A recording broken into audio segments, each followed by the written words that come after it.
The American dream was built on the promise of homeownership, stability, and security. That dream is collapsing before our eyes.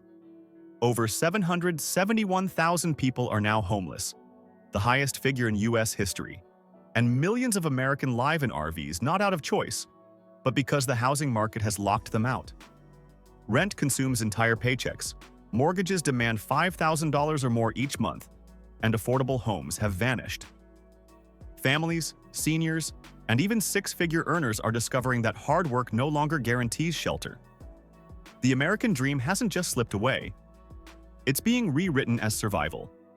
Housing in America was once seen as the anchor of stability, the cornerstone of the so-called American dream. But today, that foundation is cracking at a speed no one can ignore. For decades, home ownership symbolized achievement, security, and a path to wealth. Now it represents an impossible target for millions who find themselves priced out before they can even begin. This isn't an exaggeration, it's measurable, and the numbers tell a story of collapse. In 2024, the national median rent for a one-bedroom apartment passed $1,800. And in many metropolitan areas, that figure is laughably low compared to reality. In Los Angeles, average rents top $2,500. In New York City, a one-bedroom in a decent neighborhood can easily hit $3,200. And these aren't luxury properties. They're modest spaces that once would have been considered entry-level. On the buying side, so-called starter homes now routinely list between $550,000 and $700,000, particularly in high-demand states like California, Maryland, and Colorado. Add current mortgage rates, which hover between 6.5% and 7%, and that price tag transforms into monthly payments exceeding $5,000 before taxes, insurance, and maintenance are even factored in. For the average American household, this math simply doesn't add up. How did the situation spiral so quickly? One major factor was the pandemic-era safety net. Eviction moratoriums and federal protections temporarily shielded millions from losing their homes. But once those protections expired, landlords moved swiftly, raising rents at record pace to recoup what they claimed were pandemic losses. The result was a brutal 18% surge in homelessness in just 1 year, the largest recorded jump in modern U.S. history. When combined with inflation, stagnant wages, and record consumer debt, it created the perfect storm. Families who were barely managing before suddenly found themselves completely locked out. This breakdown doesn't only affect low-income earners. Teachers, police officers, nurses, and even white-collar professionals are all finding themselves on the wrong side of affordability. Between 2010 and 2024, wages rose just 17% on average, while housing costs ballooned more than 40%. The middle class has been squeezed so hard that even those with stable jobs can't catch up. This is why the housing crisis is more than a story about the poor. It is a systemic shift that erodes the middle class and redefines who is considered vulnerable. Another overlooked aspect of this collapse is inventory. Builders can't keep pace with demand, in part due to supply chain bottlenecks and in part due to zoning laws that restrict multifamily developments. The result is an artificially constrained market that allows existing homeowners and investors to keep prices high, while new entrants are shut out. Housing has transformed from a place to live into a financial asset class dominated by hedge funds and institutional investors.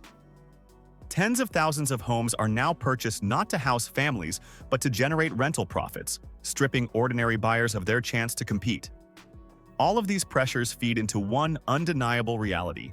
Stable housing has shifted from a basic expectation to a luxury commodity. When millions of hard-working families can no longer secure shelter without risking financial ruin, the system itself has failed. And that failure is what drives people toward untraditional alternatives, searching for any option that provides a roof at a fraction of the cost. Increasingly, that option is an RV. When traditional housing slips beyond reach, people inevitably turn to what's left. In America's case, that fallback option has increasingly been the recreational vehicle, the RV.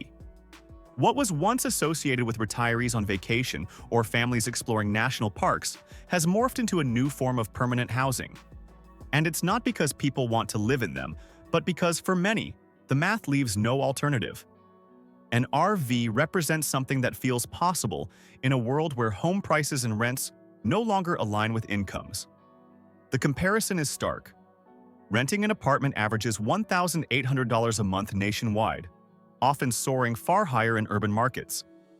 By contrast, an RV lot can cost between $400 and $800 per month, depending on location.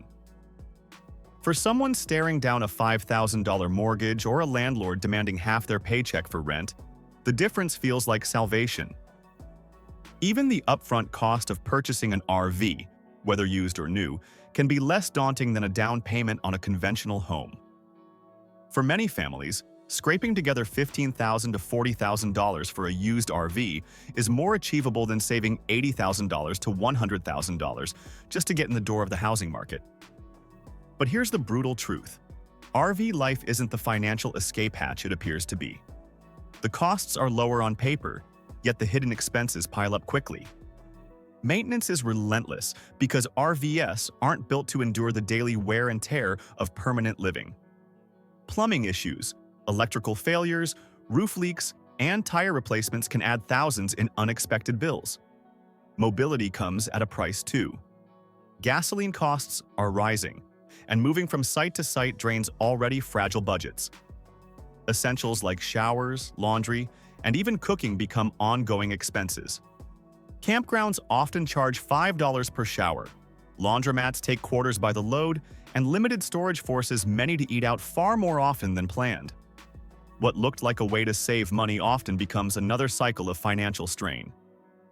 Yet despite the downsides, RV living is expanding because the alternative is worse. For families unable to compete in the rental market or secure a mortgage, the RV offers at least the promise of control.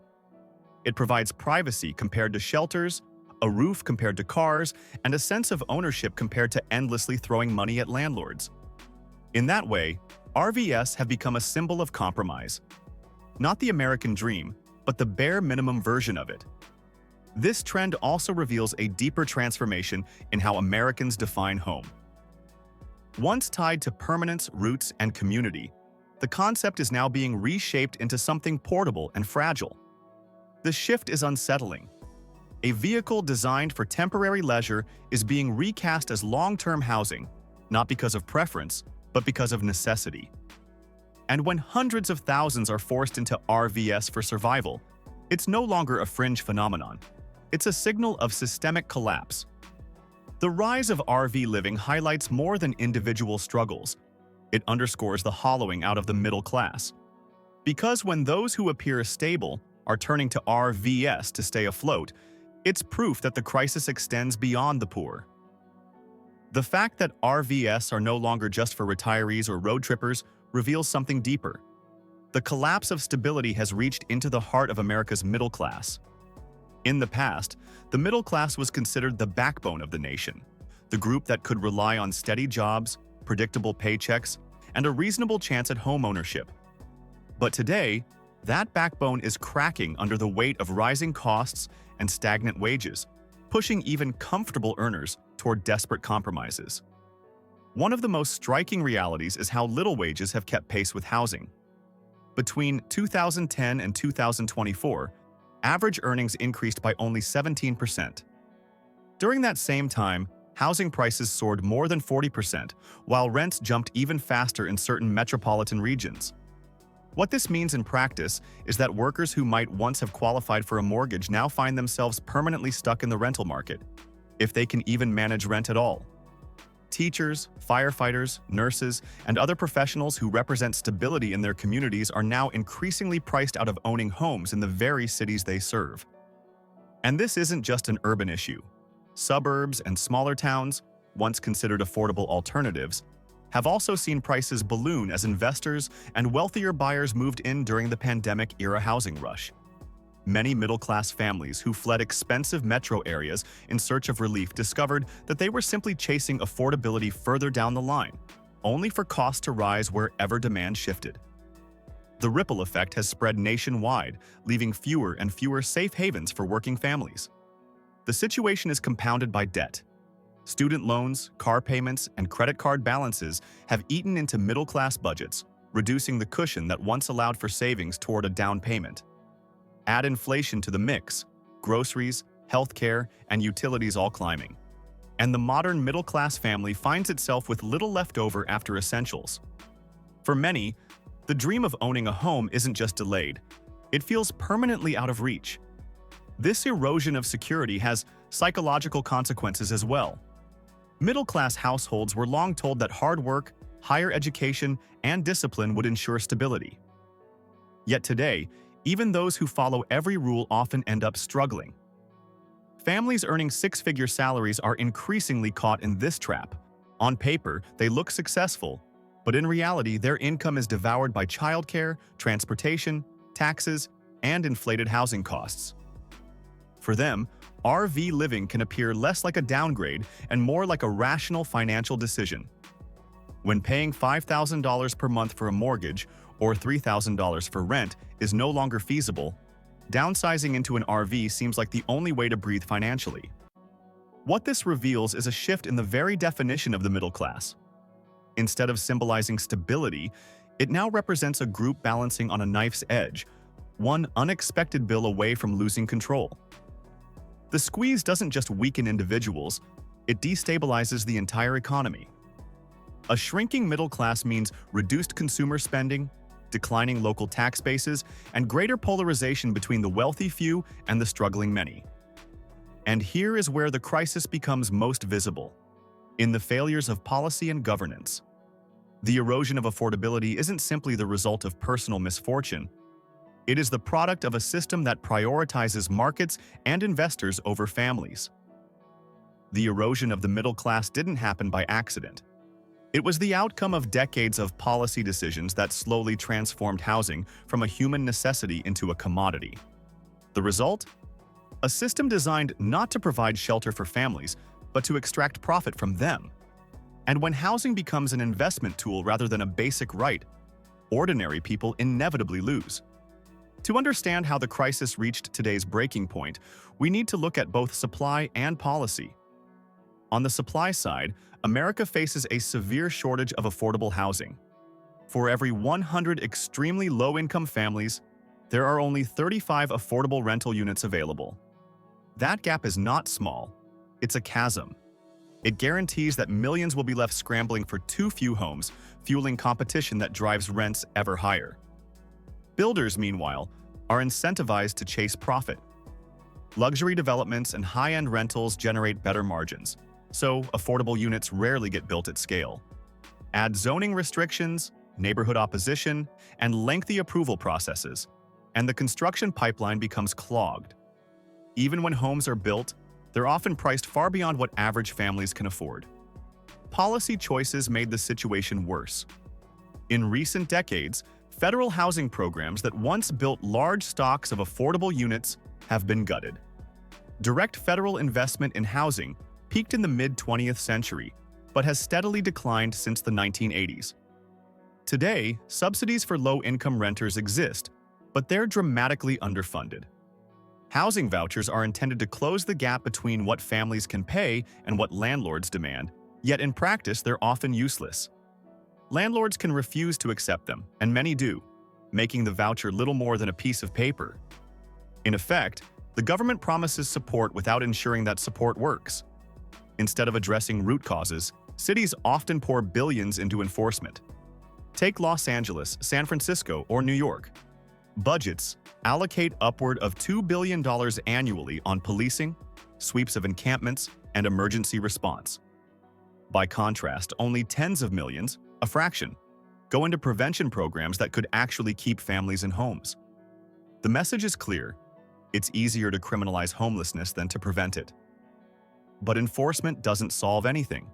It simply shifts people from sidewalks to shelters, from shelters back to cars, and ultimately into RVS. At the same time, powerful financial forces have moved in. Hedge funds, corporate landlords, and real estate investment trusts have purchased hundreds of thousands of single-family homes since the 2008 financial crisis. Their goal isn't to provide homes for families, it's to extract rental income and speculate on rising values. Ordinary buyers can't compete with all-cash offers from billion-dollar funds, leaving first-time homeowners locked out before they even get a chance to bid. Housing is no longer about who needs a place to live. It's about who can treat it as an asset. And while all this plays out, wages remain stagnant. A family earning $60,000 annually, once solidly middle class, now spends more than half of its income just to rent in many metro areas. Federal guidelines consider spending over 30% of income on housing to be cost-burdened. Yet millions of families today spend 40, 50, even 60% of their paycheck on rent or mortgage costs. That leaves little for savings, emergencies, or investment in the future. And when an unexpected bill arrives, a car repair, a medical cost, even a spike in utility prices, many families spiral. The failures are systemic, but they carry very personal consequences. They turn hardworking families into precarious renters. They convert stable jobs into unstable lives. They normalize the idea that survival means compromise, whether that's moving into an overcrowded apartment, relocating far from work, or ultimately giving up on traditional housing entirely. And as Chapter 3 revealed, this squeeze isn't limited to the poor. It reaches deep into the middle class. That's why the cracks are so alarming. They reveal a system structured to benefit investors, not citizens. Which raises the most urgent question: what happens next? If the housing system has already failed today's workers, what future awaits the generations coming behind them? And how will aging Americans, already vulnerable, survive in a country where even six-figure earners are priced out? To answer that, we need to look at the generational time bomb that is now ticking louder every year. When a system is designed to fail, the damage doesn't stop with the present. It bleeds into the future, shaping the lives of generations who inherit its brokenness. Housing in America is no exception. The affordability crisis is not simply a problem for today's workers and families. It's a time bomb already ticking for the elderly, millennials, and Generation Z. Unless something changes, the collapse we see now will seem small compared to what's coming. Start with older Americans. Baby boomers, the generation that benefited from cheap mortgages, steady wage growth, and widespread suburban expansion, are now aging into retirement. But for millions, retirement doesn't bring security. It brings housing insecurity. A study by the University of Pennsylvania projects that homelessness among adults over 65 will triple by 2030. Rising rents, fixed incomes, and inadequate retirement savings are forcing many seniors into precarious living arrangements. Some turn to RVS not for travel or leisure, but as their only viable housing option. Others double up with family or bounce between shelters. For a generation that once symbolized prosperity, this decline is more than troubling. It's catastrophic. Millennials, meanwhile, face the opposite problem. They entered adulthood just as the housing ladder was pulled out from under them. Saddled with student loan debt, stagnating wages, and the fallout from both the 2008 crash and the pandemic, many millennials delayed homeownership well into their 30s or 40s, and those who waited have discovered that prices outpaced their ability to save. Homeownership rates for millennials are the lowest of any generation in modern U.S. history, with many resigned to permanent renting. The message is clear. For millions, the American dream of buying a home will remain just that, a dream. Gen Z isn't faring any better. Entering the workforce during one of the most expensive housing markets in history, they confront rents that swallow half their paychecks and down payment requirements that feel insurmountable. Some move back in with parents, stretching multi-generational households to their limits. Others seek alternatives, from tiny homes to RVS, not out of choice, but because the conventional housing market has closed its doors. A generation that should be building stability is instead forced into survival mode. What makes this generational crisis especially alarming is how it compounds over time. When younger generations can't afford homes, they also can't build equity, the single most powerful driver of long-term wealth in America. Homeownership was once the ladder that allowed families to move from working class to middle class, and from middle class to financial independence. Without that ladder, wealth doesn't accumulate. This ensures that inequality widens, with assets concentrated in the hands of those who already own property, while renters and RV dwellers fall further behind. Meanwhile, the safety nets intended to catch people are wearing thin. Social Security barely stretches to cover modern rents, and housing vouchers are often useless in practice. Pension plans, once a hallmark of middle-class security, have been replaced by fragile 401ks that depend on volatile markets. Younger workers, for their part, often juggle gig jobs without benefits, making it nearly impossible to plan for long-term housing. The result is a generational squeeze from both ends: seniors aging into poverty, and young adults starting their lives with no realistic path to stability. The ripple effects of this bomb are enormous. Cities facing surging homeless populations strain to provide basic services. Suburban communities once built for family life now wrestle with rising costs and declining ownership. The very idea of what it means to be American, tied for so long to property, roots, and permanence, is being rewritten into something transient, unstable, and uncertain. And here's the most sobering truth. The generational housing bomb isn't just about the future. It's already exploding. Every 3 minutes, another family loses a home. Older adults are falling into homelessness at record pace, while young workers turn to RV parks in growing numbers. What connects them is not age or circumstance, but the same underlying reality: a housing system that no longer works. The trajectory is clear. If nothing changes, America is heading toward a future where RV parks, van lots, and makeshift shelters expand faster than affordable housing. Every indicator points in the same direction: wages remain stagnant, home prices climb, and government programs fail to meet the need. By 2030, experts warn millions more could be forced into vehicles, motels, or overcrowded spaces, redefining what home means for an entire nation. Instead of a temporary crisis, this could become a permanent reality. And the consequences won't stop at families. A nation without stable housing faces ripple effects everywhere: declining workforce productivity, overburdened healthcare systems, and shrinking communities unable to sustain schools or local economies. When survival consumes half the country, growth becomes impossible. This is the uncomfortable truth. America is normalizing instability. What used to be considered homelessness is now repackaged as alternative living, disguising desperation as lifestyle. But the reality is brutal. RVs, vans, and motels are not solutions. They're symbols of a system that stopped working. Housing must be treated as a right, not a luxury. Because if current trends continue, the RV won't be a backup plan. It will be America's permanent address.